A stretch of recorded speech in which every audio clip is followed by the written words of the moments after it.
parents always say, like, you're only as happy as your least happy child. Yeah. But I think for some children, it's I'm only as happy as my least happy parent. Oh. That was a dagger. Can you imagine you're just sending all the empty nest parents and you're putting them in one place and it's just like a lot of sobbing. Before we move on, are you wearing this special waterproof mascara? Because it looks great. Yeah, we get older every day. Got more wrinkles, that's okay. Yeah, we're laughing when we age. Life is like a comedy stage. And that's why we got laugh lines. Hi, everybody. I am Kim Holderness. And I'm Penn Holderness. Thank you so much for joining us on Laugh Lines. If you've ever said that's bad, but you really meant good, and it really confused your parents, we're your people. So they don't do that anymore? No, and like in hindsight, that was a very confusing. Yeah. That was a very confusing statement. That's one bad dude. Right. But you meant like, that's a cool dude. And Yeah. I remember my mother was really very confused. She's a bad mama jama? Yeah. Anyway. Sorry, it's a bop. Okay, today, keep singing. We have an incredible guest, Gretchen Rubin, who is like one of the OG podcasters. I've loved her podcast forever. Her books are amazing. And she's going to be talking to us about this new season of parenting. Specifically, Well, she wants to talk about, her theory is it's not an empty nest, it's an open door. We still got a kid here, so our nest is still, occupied. Yeah. But she always just has such brilliant insights. And, her first book was The Happiness Project, and her whole podcast is about like finding happiness. So that's exactly what I need right now, because it has not been happy, guys. It has not been happy. there has been happiness. We felt everything, right? We felt joy, pride. We felt, I think the first real like hammer of emotions, if we can talk about it, was yesterday when like our daughter didn't have the best day. She'd been living on this like cloud nine, and we knew that like not every day is going to be perfect. I will also say it was compounded with the fact that we dropped, at the time of this recording, it's been like 8 days since Dropoff, right? Mm-hmm. And there's a level of adrenaline, right? That you're like, okay. Totally. And then it feels like, if I can be honest, she's at summer camp, because we packed her up. We put some money on her, summer camp card so she can go to the canteen, See you next week. Yeah. And so now it just feels like summer camp should be over and I'm going to go pick her up. I hope you've had fun. I think it's the adrenaline has worn off for her too. And it was just she hadn't slept enough because she's been having a great time. And it was my first weekend. And normally Saturdays, like she had done a great job. She was out with friends. She was super busy, but Sunday was family day. Yeah. And it was never very structured, but you and PC would be like watching football or fantasy football, and she and I would go get nails done and go get an overpriced coffee, and we would sit and snuggle and watch Gilmore Girls. Like Sunday was our day. So I was a disaster yesterday, and it was like, oh crap. I thought I was getting better. Like I was bragging to my friends. I'm like, I haven't cried in 2 days. It's like one of those workplace things, like like days without an accident. Day without an accident. But then I have a really good group of girlfriends who have all dropped off and all done the same thing, and they were saying the same thing. Like weekends have been hard, and it'll be fine. And you kept saying, "I'm sorry," to me. Do you remember this? You were sad. You were like you were now, and you kept saying, "I'm bringing this up because I want to make sure you know that there's no need to apologize." I don't actually remember that, but I do think that like you were so sweet. You're so sweet, and you of course are sad, but you had a busy day, and I think that's the problem is that I didn't really book anything. Oh yeah, I was gone a fair amount. Yeah, and you had like tennis and then pickleball, and you were playing pickleball with a sweet, wonderful friend, and she just dropped a kid off at college. I'm like, oh, sweet Kate is your pickleball partner today, and she just dropped a kid off in college, and she's functioning. So like I could see myself apologizing of like, I'm sorry, I'm not more together. Yeah, that's what I was getting at. I mean, I could tell you were doing that, but what I keep reminding you of is that this is normal. Yeah. There's nothing wrong with you. You are feeling the way that you've always felt. You're an exceptional empath, right? So if the adrenaline is wearing off, you're probably picking up some cues from her about that. Yeah. Nothing that you're doing is selfish. Nothing that you're doing is wrong. And sometimes it is very hard to see the happiness that Gretchen is going to teach us about without a little bit of direction and advice. So I'm glad that she's coming on.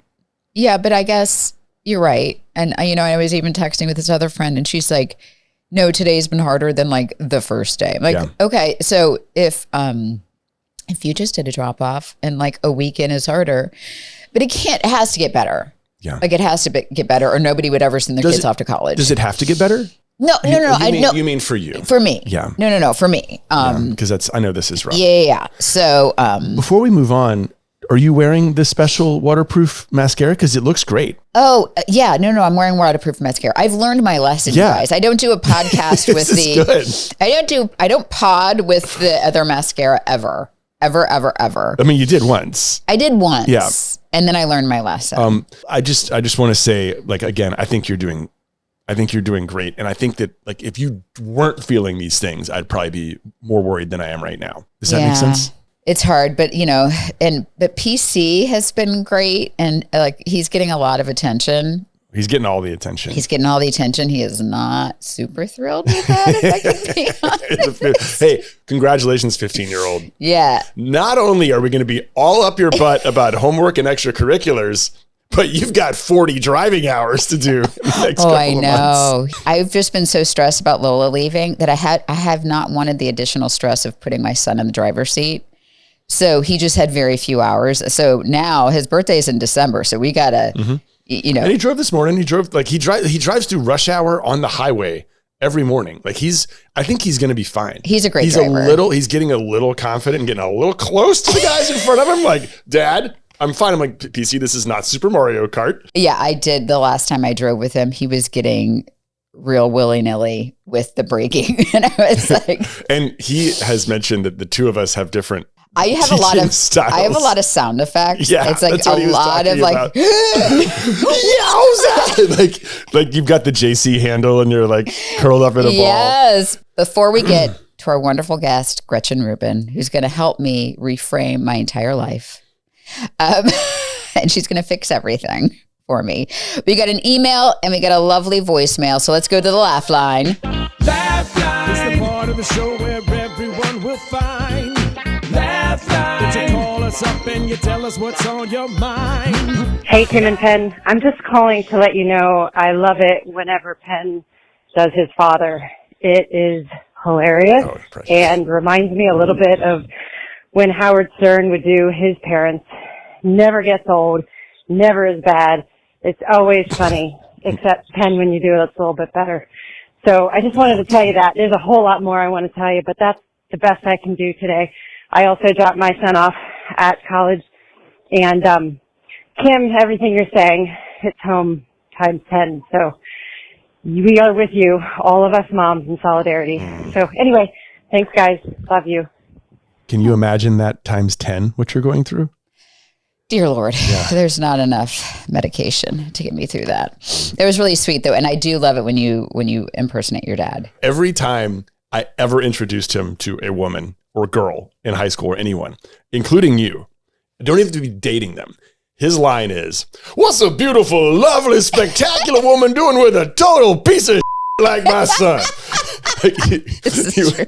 Every single time. And so what it was, it's genius, right? It compliments the woman I'm with. But I'm like, no, he's so great. He's so great. While also humiliating me, which is every dad's birthright. I know my dad loved me, but that was his line every single time. It never changed. So we know what your dad said to you when he dropped you off for college. He said, it's pretty good advice. I said, I got two things for you. Always be honest and don't get pregnant. Yes. And which means obviously don't get anyone else pregnant. Yeah. So what advice do you think he would have for you right now as you're transitioning, dropping your first off at college? Boy, he was a counselor. Yeah. So he's always, one of his biggest things was like, don't ever walk on those eggshells, break the eggs, when it came to any topic. So I think he would say like, talk to you, talk to your daughter, talk to your kid. And I think he would also say, don't be offended if they don't reach out. Yeah. Because I sucked.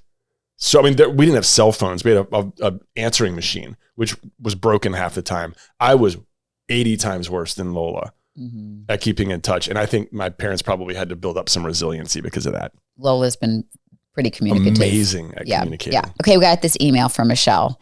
I can totally relate to the tender feelings of sending a daughter off to college. I did that twice, and it's hard.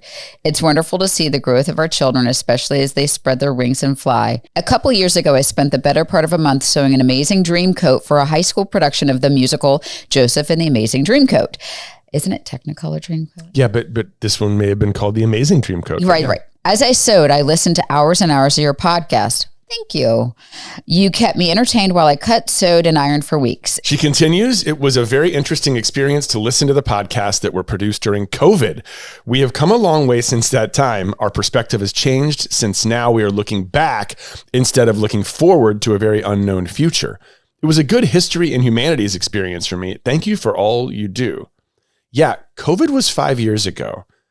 And I don't know how much, like, our head has been so far, as you've said, up our own butts, rear ends, that I don't think we've thought much about this. But like, what has changed since then? What do you think, like, we're going to say about this show 5 years from now?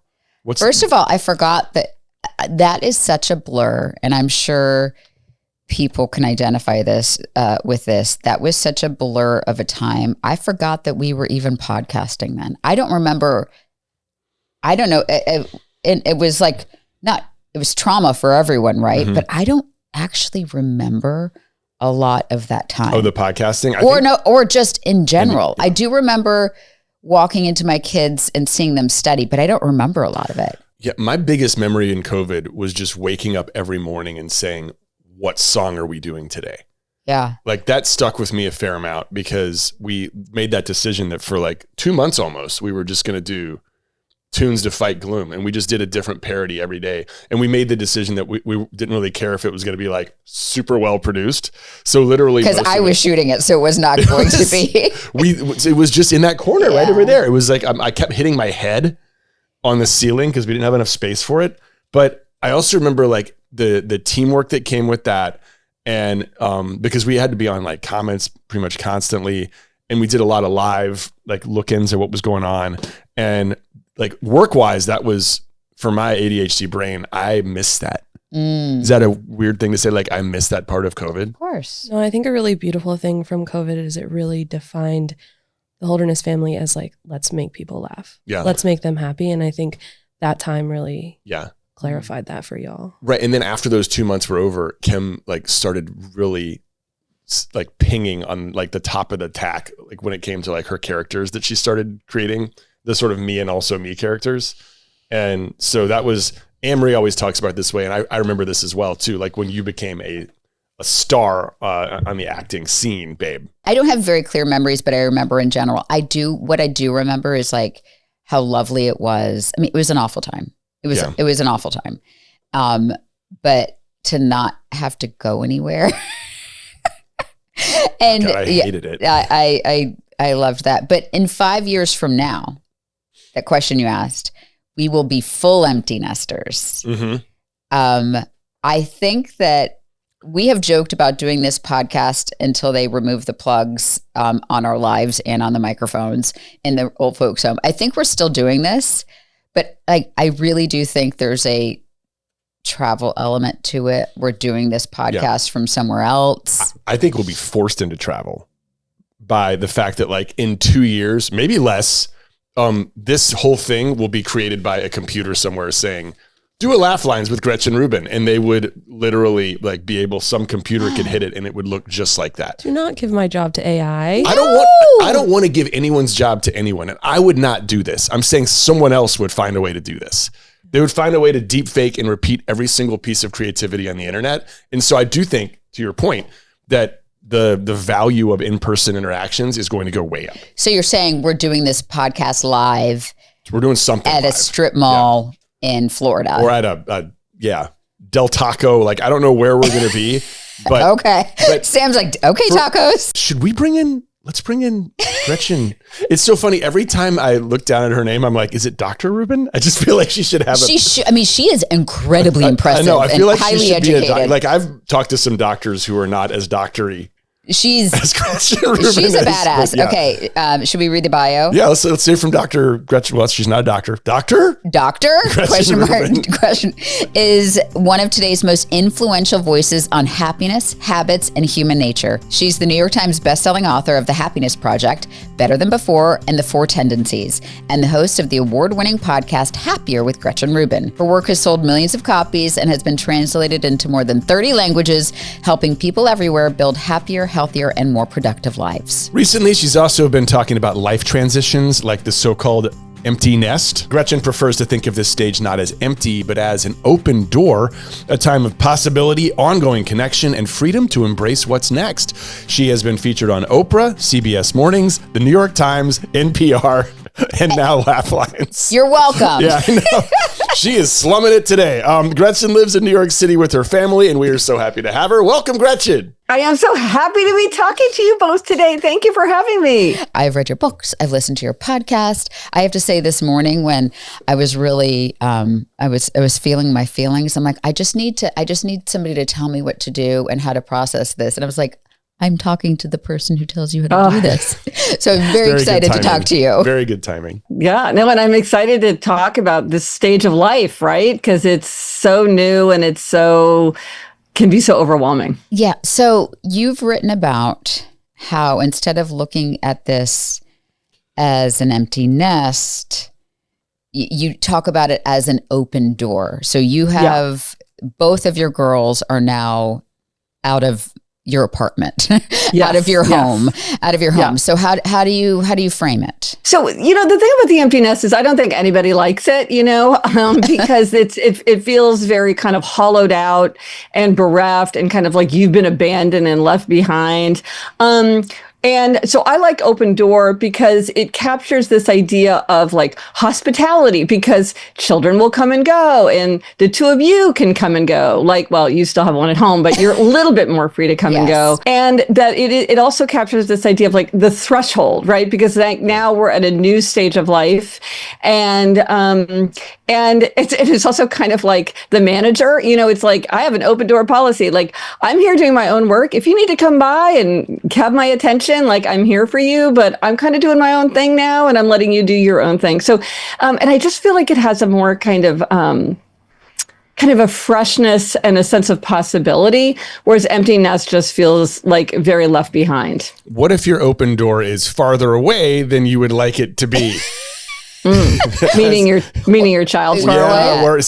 We're a flight away instead of a drive. Yeah. No. Yeah, so am I. Well, I mean, I think part of what we have to do is adjust our expectations for like what that's going to look like. I think that's a really good thing for parents and children to talk about, because often parents and children have very different ideas of what to expect. Like, I know that often spring break is a time where many kids are like, oh, I'm going off with my new friends. And the parents are like, wait, you're supposed to come home for every possible vacation. So part of it is kind of starting to adjust to new expectations of like, when are they crossing the threshold? What I love about your work, you talk a lot about habits.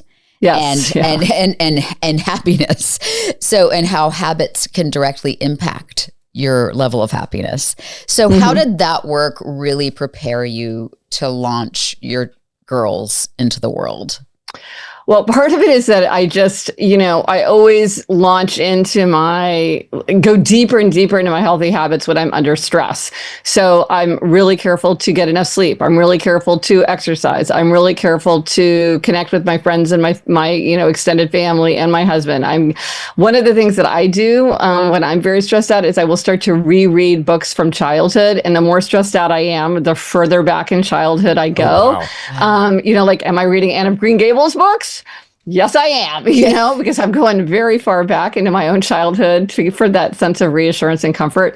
So I think part of it is knowing what comforts you and drawing on that, and then not doing things that distract you. I know, Kim, you talked about like reaching for things in a previous discussion. You were talking about like, eating more or like Yes. drinking more or kind of numbing out. Yeah. So I think paying attention to our habits, not accidentally falling into habits, because sometimes we do something to try to make ourselves feel better that in the end just makes us feel worse. So we really want to say like, oh, going for a long walk is going to make me feel better. Sitting down and doom scrolling is going to make me feel worse. Let me make a choice based on that. Man, you're really self-aware about that. I will give you credit for that. Like when you, like when you're really bummed out and you do decide that you're going to reach for like a glass of wine and some cake, you actually say airport rules. Okay. Which is So very funny. Okay. No, in my book, Better Than Before, where I talk about habits, I talk about the loopholes. There are 10 categories of loopholes. And that's the this doesn't count loophole. Yes. Right. Which is, So- it's an airport. This doesn't count. We're not even in an airport. No, we still have airport but we're rules. acting like it's 9 a.m. Yeah. and we just bellied up to the bar for like cake and a glass of wine. Yeah, Well, exactly. yes. We in our family we call it airport rules. And Gretchen, teach me your ways because the week before drop off, the week after drop off, I was like, yes, I'm going to try to go for the walk and I'm going to try to read my book instead of doom scrolling. And because I love to read and that's a comfort for me. But for whatever reason, I couldn't concentrate on the words on the page. I couldn't, I would go for a walk, but I would be so in my head. So the only thing that felt comfortable, and I'm ashamed to admit this, was a piece of cake, a glass of wine, and my thumbs hurt. I was doom scrolling so much. So how do I train myself? And I woke up feeling like crap. I didn't feel good about myself. I felt even worse and more sad the next day. So like, how do I go for the walk? How do I read the book? How do I do these things instead of like, I know they're better for me. Just like, I need like a happiness coach. I need somebody to like stand over me and take the fork out of my hand. Look, I love talking about habits. Let's go deep. Okay. Yeah. Let's talk about the cake for a second. So was the cake, were you thinking of it more like, was the thought in your mind more like, with everything I'm going through, I deserve this? Or was it more like, given how drained I feel, I need a boost? Oh, okay. That's a really good clarifying question. I think it was, given everything I've gone through, I deserve this. Okay. So what I would say is, so you need a treat. And I'm a huge fan of people giving themselves treats when they need a little bit of energy or a lift. But you want to give yourself healthy treats. So part of it is to say, what are some healthy treats that I could give to myself? Like, do you love getting something that feels indulgent? Like not something that, not like, oh, a great cup of coffee that you could have every day, but like a 90-minute massage or a sound bath, or like, is there something, are there treats you can think of where you're like, that could be a healthy treat for me that I could reach for when I'm starting to say to myself, I need it, I deserve it. Given everything I'm going through, I get to have this. Yeah. Because you need a treat, and that's fine, but maybe there are other treats that you could find. I don't know. Penn, can you think of treats that, like, what would be a good treat for her?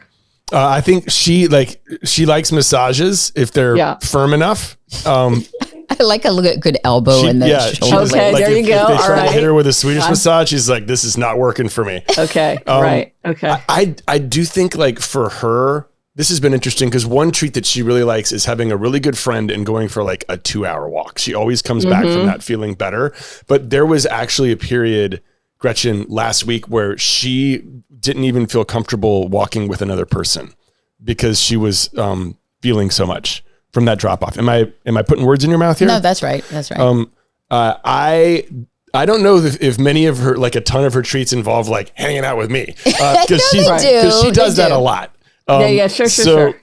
You know, I think you're onto something though, Gretchen, like more experiences rather than there's like a dance class I found. Yeah, you've been doing that. That's been good. Well, because one of the things is massage can lead to rumination. So if you're like up in your head, a massage is maybe not great because then you're just lying there having your thoughts. So maybe something like a dance class where like part of what is relaxing about it is you'll just get out of your head because you'll have to be thinking about what you're doing and you'll get caught up in it, but you don't have to talk to somebody. If you're feeling like it's too much to be talking, then I just get overwhelmed with my emotions. Something that gets you out of your head. Yeah. So not like going for a walk, but like going rock climbing. Not that I go rock climbing, but like people say about you just have to focus on what you're doing so much that it gives you a respite from yourself.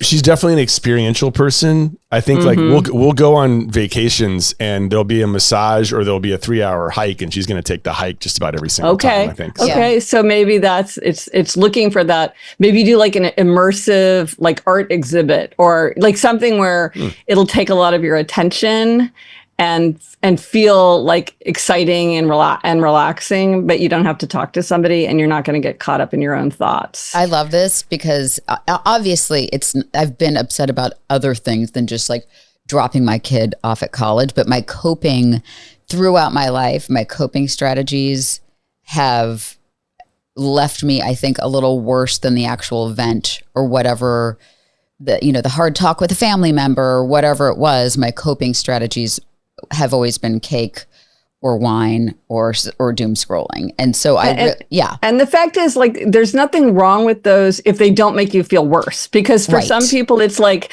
look, I just want to have like my little biscotti and that's going to make me feel like that's the treat that I want. And it reminds me of my childhood. And it makes me feel great. But they don't look back on it with regret, right? It's the question is, does it in the end just make you feel worse? Because you don't want to like trying to dig yourself out of the hole, just like dig yourself in deeper. Right. Yeah. Okay. Thank you for that. And I'll report to you from my dance class. Okay.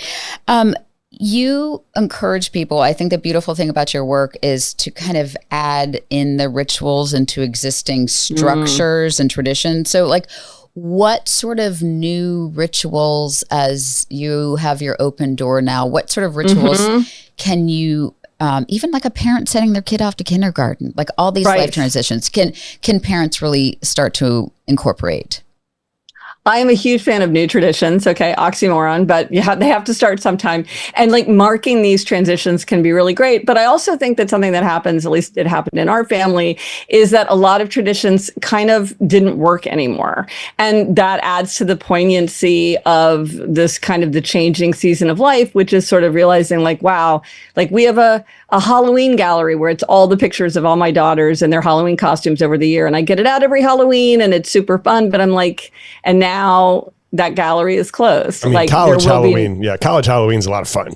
You don't need to go it's home. a lot of fun, but she's not sending me photos of that. Right, exactly. To add. Exactly. And so it's like, that's over. So the thing is to have new traditions. So like one thing that I decided with our family was like, we never really did much for 4th of July. And I'm like, this is a really good holiday for like older kids, because it's like if you're working or you're at school, it's like easy to get that time off. We'd kind of never done anything with it. So like, I'm like, let's make it big. So that's kind of one of my things, is to make 4th of July bigger. We did a thing because my older daughter is in grad school. So both my daughters were going to school. I said, kind of for trying to capture that back to school, you know how you go clothes shopping, you like buy the little sneakers and everything. So I was like, okay, I'll buy you a pair. This is for daughters, my daughters. I said, I'll buy you a pair of signature shoes. We're going to go to a department store and you can each pick out a pair of signature shoes to start the school year. And we did that last year. And I'm like, okay, we have to pick our time to shop for signature shoes. And it was kind of tapping into that familiar feeling of back to school shopping. And then a thing that I want to name, so help me workshop this, right? Because I still haven't come up with a good name, is, okay, so there's a lot of times what people will tell people about the empty nest is, especially if it's like really you're truly the empty nest and there's no more child at home, plan a trip right away. Go on a trip right away, like from drop off, or like maybe you drop off your kid, you come home and then you just immediately turn around and leave. And this gives you something to look forward to. It gives you a distraction. It makes time feel rich. It just, there's a lot of reasons that this is sort of something that works for a lot of people to help kind of create a buffer in that new zone. You're not just like staring at their empty bed and their empty place at the kitchen. You know, you have a break.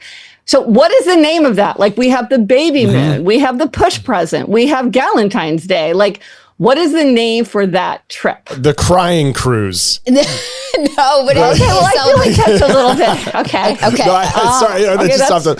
Something with buffer in it. Holiday. Buffer. Holiday. Yeah. Buffer. Buffer. What's like a portmanteau we can use with you? Yeah. Exactly. I like the way you're thinking about this. Yeah. Because but it's also like as much as it's a buffer, it's like a soft place to land. It's like a buffercation. A buffercation. It's like a bifurcation, but it's a buffercation. Oh, a buffercation. We're getting I there. like that. A buffercation. Because I love a staycation. Yep. Oh, I love a staycation. Buffercation. It's better than crying cruise. Yeah, the cry cruise. Can you imagine you're just sending all the empty nest parents and you're putting them in one place and it's just like a lot of sobbing? No, I have to say I am in the phase, and perhaps you are through it already. I hope you are, where I'm checking for updates all the time. Yeah. She's been very communicative. She always is. And I'm getting updates, but I want to know like everything. I want to know like what was this class and how many people are in it and what was your favorite and all this stuff. So what's appropriate? What's an appropriate goal to shoot for in terms of asking for updates? Like what's the boundary? I don't want to cross that and make her uncomfortable, but I want to know everything. I mean, I think once a week is plenty, really. That was a dagger over here. I just got to tell you, so we have a very communicative daughter who I think it's going to probably taper off, but like we've been getting 8 or 9 a day texts. That's fine. That's fine from her. Okay. From her. That's fine from her. Okay. That's fine from her. The question is like, what can you say is the minimum? Okay. I think if you have a communicative child, that's wonderful. But even that child, like, it's very burdensome to put like experiences into words. And sometimes like one thing you definitely don't want to do is interview for pain, which is when you ask like, okay, are you still fighting with your roommate all the time? Or like, oh, is the food still bad? Or like, how's that working out? Like with all those girls sharing one bathroom, right? Because you're asking for negative information. So it's good to keep it open-ended, but I think it can be hard to have to explain. And it just, I mean, we've all had that where it's like, it's very hard to put into words an overwhelming experience. And something I would say too, is like, sometimes parents will say, well, they're really happy. So that's great. Right. I'm so happy that I'm sad, but they're so happy. They're having so much fun. But even that, I think, is a lot of pressure for a child to feel like, oh, well, I have to be happy because my parents are counting on me to be happy. So what if I'm not happy? What if I feel lonely? What if I feel left out? What if I feel like I made a mistake and I'm here? Like, I think that expecting our children to give us like reassurance a lot of time, and I don't know about you, but I think sometimes it's that a parent wants reassurance. Even something like you're safe. I know you're safe because I'm texting with you all the time, so I know you're safe. Even if it's like, well, yeah, they're safe. Or they're happy. Like, I need to hear from you all the time. Yeah. Oh, you're meeting great kids. Oh, you have a great professor. Oh, the campus is really pretty. That's so great. And it's like, but what if it's not? What if it's not? Yeah. And they have to be able to experience that. And I think we always say, like, parents always say, like, you're only as happy as your least happy child. Yeah. But I think for some children, it's I'm only as happy as my least happy parent. Oof. And managing the happiness of a parent is very, very hard. And I don't think that most parents want our children to feel that responsibility. Yeah. And I think there's a paradox that I'm like constantly thinking about is, on the one hand, I want to say to my daughters, you are the most important thing in the world to me. Your happiness is essential to me. Mm-hmm. And I also want to say to them, you are not the most important thing. You are not the center of my world. I have my own happiness. You don't have to be happy for me. Both things are true. And it's hard sometimes to keep that tension in our minds. I can't pretend to experience the amount of empathy and connection that my wife has with her daughter as someone who birthed her and is of her gender and has helped her through a lot of like women's issues and has been like really there for her in every single step of the way. They've had a very active relationship. So, and I think that she'll do the work to try to do all these things you just said. While we're on the topic, just like a specialized case, a lot of your friends, including you, are, they are sort of like making sure, even like looking at where they are, that they're home every night. Sure. And that occurs way after we're asleep. So it's led to some sleepless nights for a lot of these moms. Yeah.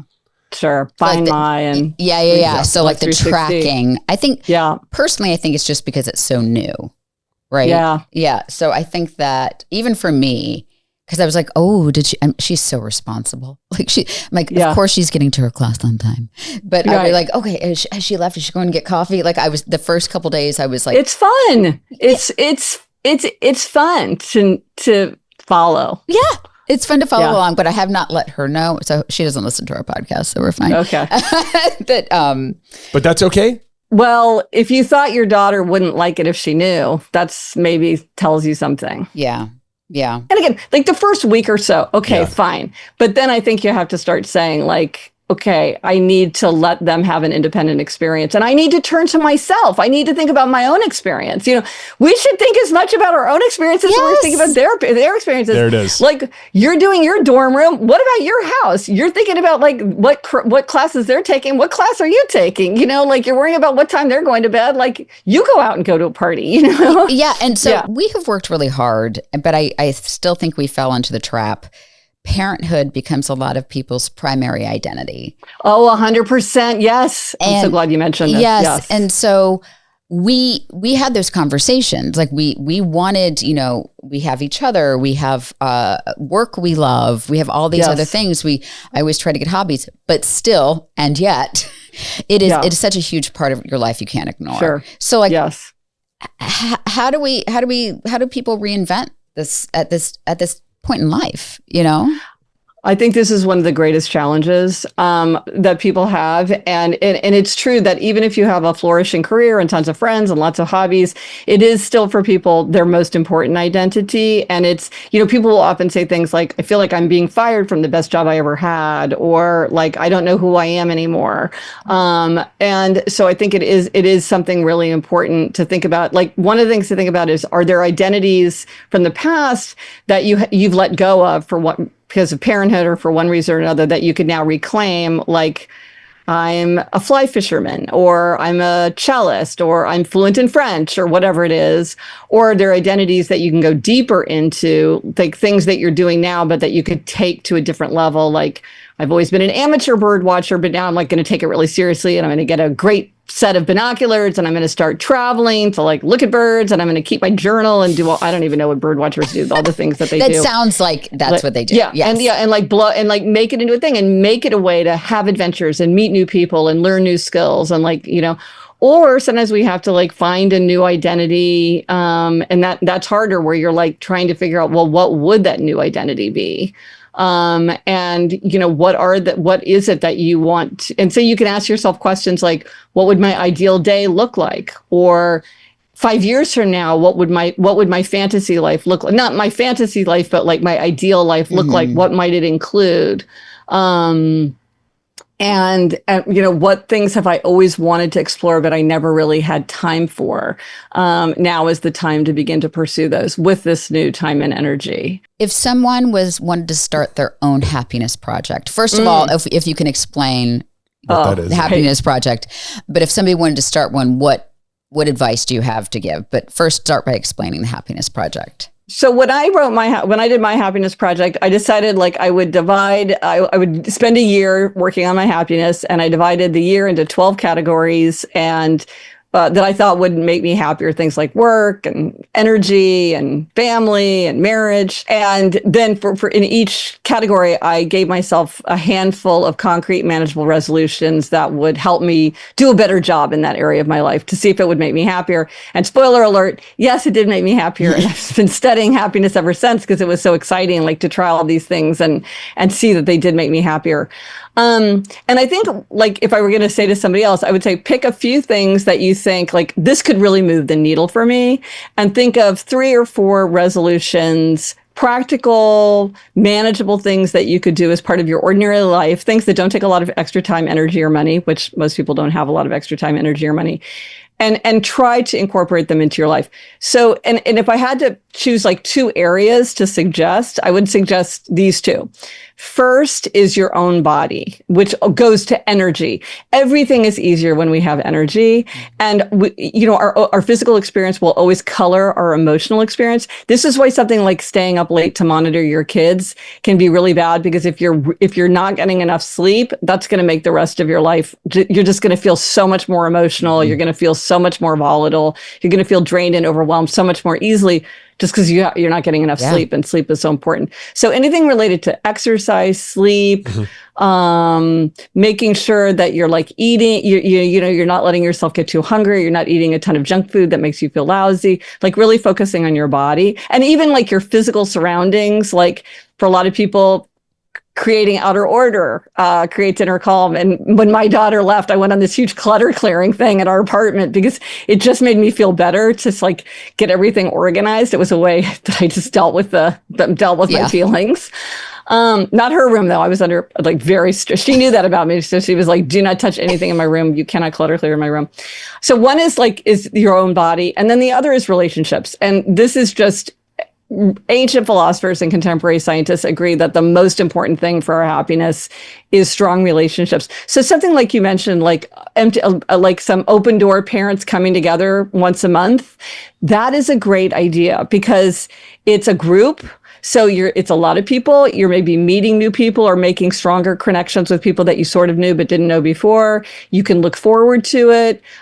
Because you're meeting regularly. If you miss once a month, you can see them the next month.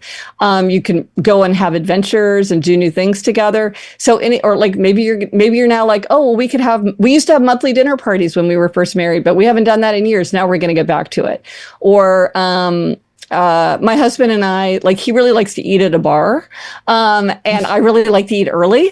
And so there's this new restaurant in our neighborhood and it's like, we go and eat at the bar, which I love because I'm eating early and it's fun. And he likes, because he likes the festivity of eating at a bar.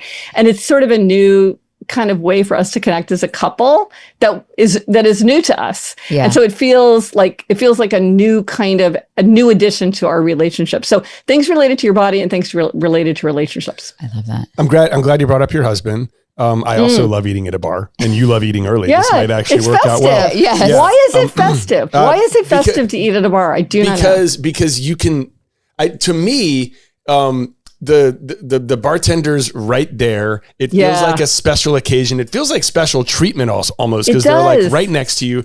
And also it reminds me festively of like Christmas and Thanksgiving when you just strike up conversations with people you've never seen before. Yes. So there's a kind of a hospitability to it. Yeah. And I love that. But another reason I'm glad you brought him up is because, as we're going through this open door phase, we're definitely handling it in two different ways. Mm-hmm. Right? Like I'm sad. I don't think it's as obvious. And I don't think, I think it's more of like a low, deep down feeling that maybe I'm not talking about enough. I don't know. It's just different. Mm-hmm. You have this great sort of personality test that you ask people to take about their sort of types. We both took them. I'm wondering, what are you? I'm wondering if we told you what we were, that you might be able to give us more insight on the way that we're processing some of these things. Yes, absolutely. I am, and Kim nodded her head. Yes, you are. When I got it, I am a questioner. Okay. Yeah. Well, and I took it a million years ago, so I'm an obliger. Mm-hmm. Should I briefly describe what this is? Please. Okay. And anybody who wants to take a quiz, there's a quiz on my site at GretchenRubin.com and it's free. But usually if I just give a brief description, people know what they are right away. Sure. These completely ring true for me. I would have guessed that about both of you. So good. So what this looks at is a very narrow aspect of your personality that ends up being really important, which is how you respond to expectations. And we all face two kinds of expectations: outer expectations like a work deadline, and inner expectations like your own desire to keep a New Year's resolution. And depending on whether you meet or resist outer and inner expectation, that makes you an upholder like me, a questioner like Penn, an obliger like Kim, or a rebel. We don't have one in this conversation. Okay. So upholders are people who readily meet outer and inner expectations. They keep the work deadline. They keep the New Year's resolution without much fuss. Their motto is discipline is my freedom. Mm-hmm. Then there are questioners, like Penn. Questioners question all expectations. They'll do something if they think it makes sense. So they resist anything irrational, arbitrary, unjustified. They have to know why. So they make everything an inner expectation. If it makes sense, they'll do it. If it doesn't make sense, they won't. Why is that so annoying to you? It's not annoying. It is just that, like, oh my God, we have to talk everything out loud. Yes. Like, just do it. Yes. Anyway. Questioners often drain and overwhelm others with their questions. Particularly obligers. Okay, continue. I'm married to a questioner, so I know that well. So their motto is, I'll comply if you convince me why. Then there are obligers. And this, by the way, is the biggest tendency. It's the one that the largest number of people, both men and women, belong to. So, Kim, you are in great company. Obligers are people who readily meet outer expectations, but they struggle to meet inner expectations. So these are the folks who say, why is it that I always keep my promises to other people, but I can't keep my promises to myself? And the good news for obligers is that the solution for this is very straightforward, which is you just need to give yourself outer accountability. You have to have outer accountability even to meet an inner expectation. Like if you want to read more, you can join a book group, or if you want to exercise, you can take a class or go with a friend who's annoyed if you don't show up, or think of your duty to be a role model. There's a million ways to create outer accountability once you know that's what you need. Mm-hmm. So their motto is, you can count on me, and I'm counting on you to count on me. And then finally, rebels. This is the smallest tendency. And rebels are people who resist both outer and inner expectations. They want to do what they want to do in their own way, in their own time. They can do anything they want to do, that they choose to do. But if you ask or tell them to do something, they're very likely to resist. And typically they don't tell themselves what to do. Like they don't sign up for a 10 a.m. spin class on Saturday because they think, I don't know what I'm going to want to do on Saturday, and just the fact that it's on my calendar is going to annoy me. So their motto is, you can't make me, and neither can I. So these are the 4 tendencies, and yeah, you can take the quiz if you don't know. But we could do Game of Thrones characters. We can do The Office. Like these are so obvious when you know what to look for. They're very easy to spot. But I do think that the tendencies have implications for how you might deal with the empty nest. Okay. So I think for obligers, this is particularly hard because for obligers, that outer accountability, those outer expectations are so important to the way they go through their life. And so somebody being gone from that role they really feel it. And it may be harder for them to figure out how to replace it. So if as an obliger, you're like, oh, I get up and I organize my weekend around what my kids need. And that comes very effortlessly to me as an obliger because I don't have the same resistance that an upholder, a questioner, a rebel might have to that. Now that it's gone, what organizes my time? Mm-hmm. They may find it hard to organize their time for themselves because it's an inner expectation. What do I want to do with my day? Yeah. It's like, I don't know what I want to do with my day. And that's not how I live my life. And so for them, that's a much bigger challenge. Whereas for an upholder, a questioner, a rebel, they have different ways of saying, oh, well, what would I do with that time? So I think for obligers, that could be hard. For questioners, I think questioners are often like, well, what does the data show? What does the research show? And they might try to convince themselves, Penn, it doesn't sound like you're doing this, but I think sometimes they're like, well, there's no reason for me to be sad because this is exactly what we wanted. There's absolutely no ground for me to be feeling upset because she's off, she's independent, she's happy. Like, why would I feel that way? Therefore, I do not feel that way. And it's like, but guess what? You do feel that way, you know? Yeah. So I think sometimes questioners can kind of like get up in their heads because they're like, why should I feel that way? It's like, but sometimes you do, even if you kind of like, it might not be rational to feel that way. Yeah. And yet you do. So my research is just looking at my daughter. It's just like empirical, evidence-based, like she looks pretty happy.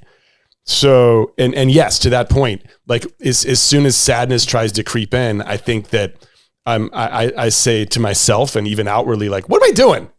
Like, this is like, look how happy she is. Isn't that the whole point of, look, I'm using it as a question. But let me just say, what if she weren't happy? Yeah. She may not be happy. There may be a time where she is not happy. Right, so then, so that happened. Like she had like her first, like, not perfect day. And first of many. Yeah. Right. And, it definitely broke down that argument. I also, I got to say, I think that Kim and I, with our couple dynamics, we're going to have to take turns supporting each other. And if one person is really feeling it, I'd feel like the other person can't be feeling it. They have to like wait until they have some time to really feel it. That is called splitting ambivalence. Sorry, I guess I'm doing that. I don't know. Yes. I'm sure so that's splitting wrong. ambivalence is where one person says, this is over. I can't believe they're gone. I'm so sad. Nothing will be the same. And the other person's like, look on the bright side. This is what we wanted. Now we can be free. Like, look on the bright side. And so instead of like both people having grief and relief and like feeling a mixture of feelings, both kind of polarize themselves. Oh. And that can be bad because then you start acting out a role and you're not allowed to sort of say what might be true for you on the other side. And like to a certain extent, I think it can be healthy if one person's kind of losing it, then one person has like, sometimes it feels good to be like, well, now I have to step up and be strong, but you don't want to get stuck in those roles because then you might end up like not admitting to yourself or to the other person that you often also have feelings of freedom and excitement or grief and sorrow and loss. Mm-hmm. And this is all tracking. Gretchen, get out of our house. Yeah. I will say, it was interesting because yesterday, at the time of this recording, yesterday was Sunday, and usually Sunday is a kind of a not very organized, but always ends up being a family day. You know, just like she's around usually. It's the loss of tradition that we're dealing having this trouble with. Well, he's very good about, he played tennis, he played pickleball, but usually my Sundays are around like, okay, who needs to, let's go get this, let's do this, let's set up for our week, let's make dinner. So my Sundays are usually around my family, my kids, happily. And so when she was gone, I was like, whoa, what do I do now? So that's, I do need to bring some structure that's about me, instead of just about her. But that is a great point, which is if you see like a gap, either physically or in time that's making you distressed, like there's the empty seat at the table, or there's like the hole in the sundae. Part of it is to very intentionally say like, well, let me change things around. Like I remember one family was saying like brunch was always a really, really big deal in their family, and it just didn't feel the same. And so they started going on a morning hike. So they just replaced it with something different. So it didn't feel like a whole, it felt like there was just like a whole new routine, or like a family that instead of sitting in the dining room, or instead of sitting in the kitchen, they started sitting in the dining room, and they just like so that their seating was completely reconfigured. It didn't feel like anybody was missing because it was new. And so maybe you want to say like, okay, well now let me rethink Sundays. Let me put myself in the middle of it somehow. Like what's something that would be fun? And so I feel like my time is occupied in a way that feels right to me, but it doesn't feel like, oh, I keep thinking, oh, this is when we would have done this. And this is when we would have done that, because you're like doing something completely different. You just shake it up. Yeah. Because if we hold open those spaces, then you always see the gap. Okay. How are you feeling, Penn? Good. Good. I'm glad that you mentioned that. Was it dual ambivalence? Is that the term? Splitting ambivalence. Splitting ambivalence. I need to work on that. I think like there are, and then I'm glad you clarified it. Like there was kind of a situation where like, if we really were both on the same side, like no one gets food. Right. No, like, right. And so I just like, I'm learning so much. I'm like, I know I'm sad. Yeah. I just, I don't think it's going to manifest itself the same way, but it's okay. But I think that's all right. That's okay. And I think fathers sometimes, because men don't talk about it as much, is like women are often like, they have a whole bunch of friends who are going to get together and start a group, or like people are talking about it. Or like for me, like the day of our drop off, like friends texted me like, hey, big day, like how'd it go? Just kind of like reaching out, acknowledging that it was a big milestone. Whereas I don't think that fathers and men typically do that. And so they sometimes, I think, feel, and then maybe they, they're managing somebody else's emotions. And so I think sometimes it can be harder for them because they don't have as much opportunity to get support or like to sort of be visibly grappling with it the way there is a lot of talk about it among women. And I think some men do, but a lot of men, not so much. And I need to think about that with my male relationships. I do think there is a space for men, I think, to have these conversations in your male friendships. And I think they would welcome it. Yeah. I think they would, and they just need somebody to lead that conversation. But, or maybe they don't need to talk about it. Maybe they just need to hang out.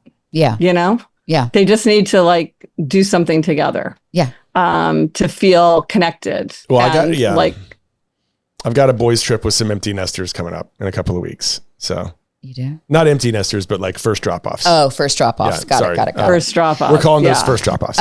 Okay, Gretchen, I could talk to you all day. And I do treat this podcast as a personal therapy session. So love it. This is great. Yeah. Okay, so what do you have in the works? What exciting new projects are you working on, and how can we help support you? Oh, well, I am going to write a book about the empty nest. So this has been absolutely fascinating to me. I've been taking notes all the way through to like what you're going through, and what you made so many interesting observations.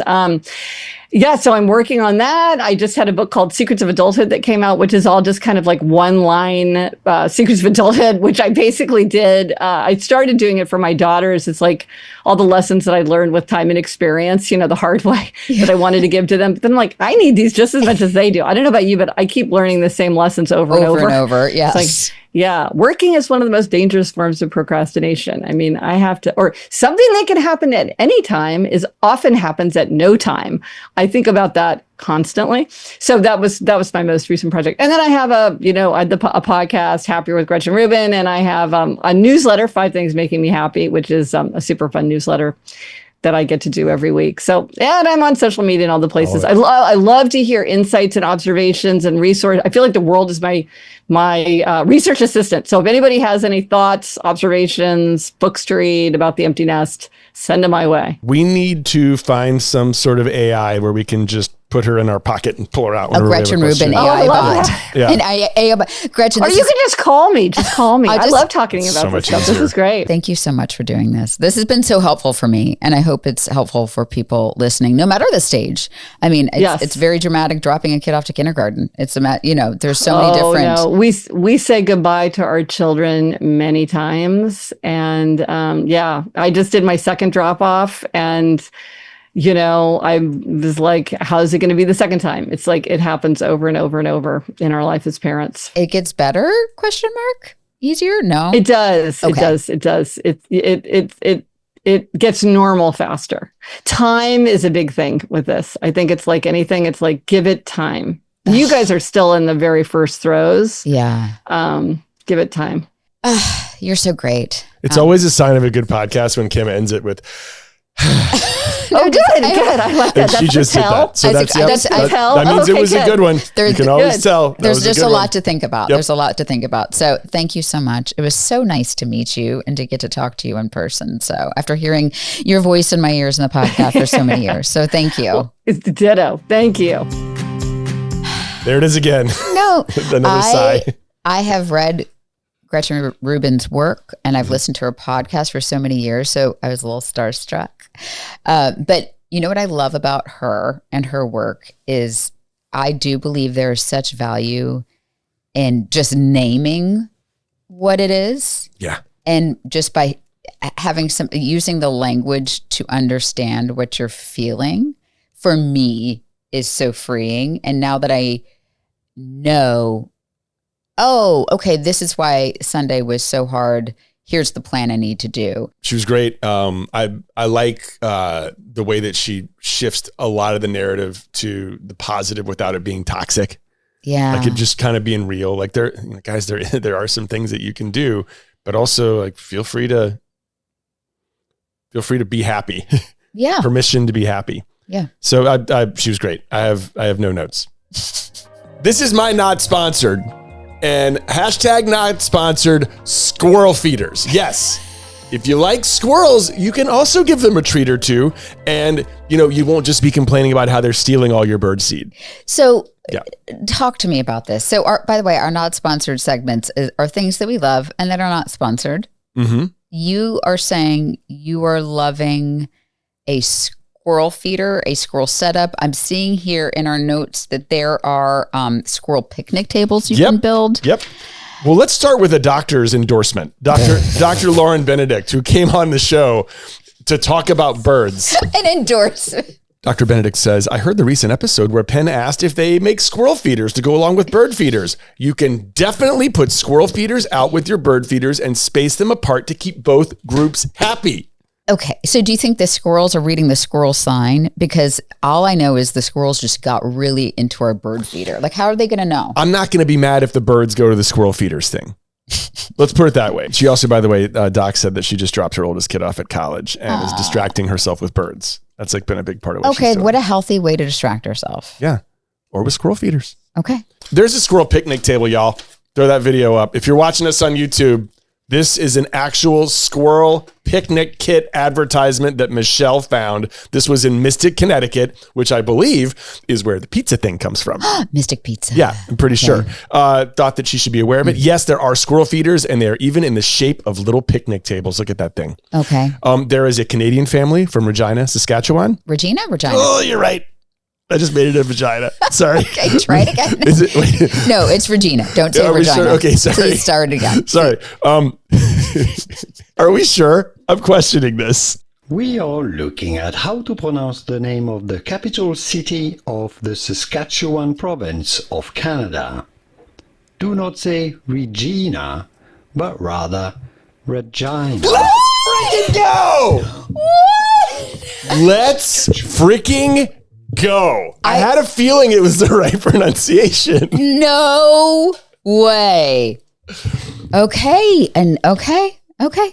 Her family lives in Regina, and there are many squirrels in the neighborhood where their parents live. And look at this. If you're on YouTube, they made a little squirrel feeder, and they put it on a little stool, and they had their homemade squirrel feeder, and it looks almost like a little birdhouse. That's so cute. And it keeps the seeds and the nuts dry, and it's only accessible to the squirrels.